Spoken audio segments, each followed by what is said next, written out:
Assalamualaikum warahmatullahi wabarakatuh. Selamat malam pemirsa. Seputar Aceh kembali hadir di hadapan Anda di edisi Rabu 5 Mei 2020 bersama saya Curintan. Berikut laporan selengkapnya.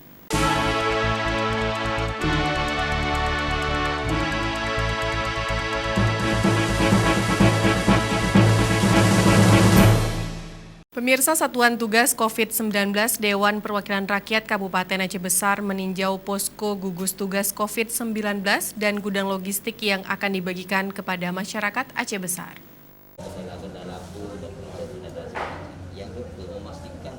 Peninjauan lapangan ini dipimpin langsung oleh Ketua DPRK Aceh Besar Iskandar Ali. Peninjauan anggota Dewan ini adalah sebagai tindak lanjut Satgas COVID-19 DPRK Aceh Besar pada rapat terbatas bersama sejumlah OPD beberapa waktu lalu. Ketua DPRK Aceh Besar Iskandar Ali mengatakan, kunjungan langsung ini dilakukan DPRK untuk memastikan data penerima bantuan. Menurut Ketua DPRK Iskandar Ali, Pemkab Aceh Besar merencanakan 25.000 paket akan disalurkan kepada masyarakat. Namun, berdasarkan data saat ini masih 17.000. Iskandar Ali menjelaskan jika ada yang tidak mendapatkan bantuan padahal masuk dalam kriteria, maka akan masuk sebagai penerima bantuan pada tahap kedua.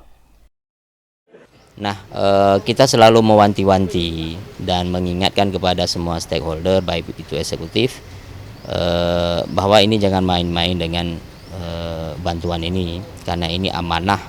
Begitu banyak uang masyarakat yang sudah kita refocusing untuk dijadikan sebagai bantuan sembako. Nah, kemudian kita akan terus memantau tentang pendistribusian. Dalam beberapa hari ke depan kita akan turun ke kecamatan, menanyakan langsung ke kecil. Bahkan kita akan turun ke beneficiaries, penerima bantuan ini. Apakah penerima ini tepat sasaran ataupun tidak? Apakah bantuan ini lengkap diterima atau tidak? Nah, jadi kami mengharapkan kepada seluruh masyarakat Aceh Besar untuk sama-sama memantau. Masyarakat di sini juga harus berperan aktif dalam memberikan masukan-masukan hingga ke depan bahwa data tentang penduduk miskin, penduduk prasejahtera tidak lagi centang perenang. Agar tidak tumpang tindih, Iskandar Ali juga meminta para geci untuk mempublikasikan data penerima bansos di kampung agar masyarakat bisa melihat langsung. Selain meninjau Satgas COVID-19 dan gudang penyimpanan logistik COVID-19 di Kampung Pasi, Lam Garut, Kecamatan Ingin Jaya, kemudian rombongan Ketua DPRK menuju ke Kecamatan Darul Kamal untuk melihat proses penyaluran sembako. Dari Aceh Besar, Tim Liputan Aceh TV melaporkan.